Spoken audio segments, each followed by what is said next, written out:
Hugh Jackman is jacked, man. How did he make this happen? Hugh Jackman has been pretty darn fit for a while now. Here's him around 30-ish years old. Here's him in his mid-40s looking pretty darn awesome, but also better lighting.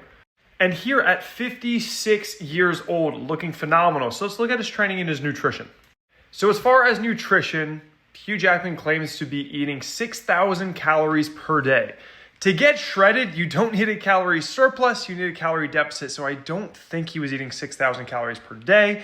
Maybe if he's on some extra vitamins, but I don't think that they're gonna enhance your metabolism that far. Because then my counter argument is, if you're eating 6,000 calories per day to lose fat, how many calories per day do you need to eat to gain weight or gain mass? It just doesn't make sense. If the solution to both problems, if I want to gain mass and if I want to lose fat, are both eat more food, it doesn't make that much sense. And from my experience coaching over 1,000 people, you need a calorie deficit to lose fat. So I don't think he was eating 6,000 calories to get that darn shredded.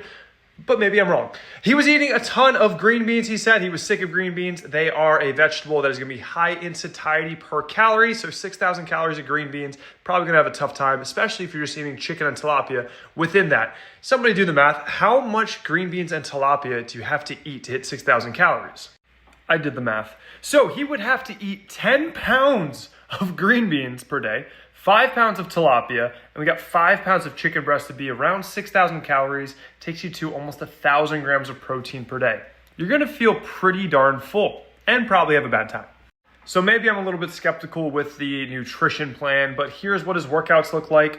This is a leg day example, 4 sets of 8 exercises. So that's gonna be 32 sets. That's a big hefty leg day, respect. And we got a back day. So doing a pretty solid amount of volume and 4 sets per exercise and a variety of rep ranges. And I'm a fan of high volumes, but not high volumes for high volume's sake, as long as you are able to facilitate strength gains, because a stronger muscle is typically going to be a bigger muscle. So he is actually in the 1,000-pound powerlifting club. He has a 235-pound bench, 410 deadlift, and a 345-pound squat, which is pretty solid at what his body weight kind of looks to be. So I love his training protocol. He's aiming to get stronger. He's looking at the big 3, and he's doing a good amount of strength training volume. So I think that's a great workout routine. He also throws in a 10-minute cardio warm-up. He does 20 to 30 minutes after his training of cardio, and when he's trying to lean out, he throws in a second cardio session. So pretty good for heart health and gonna help him burn more calories per day. So overall, great training program. I'm skeptical on the nutrition, but he looks amazing. But if you want results and you want to lose fat and gain muscle, like my client Keith, who could also play Wolverine, hit the link in my bio or read the caption.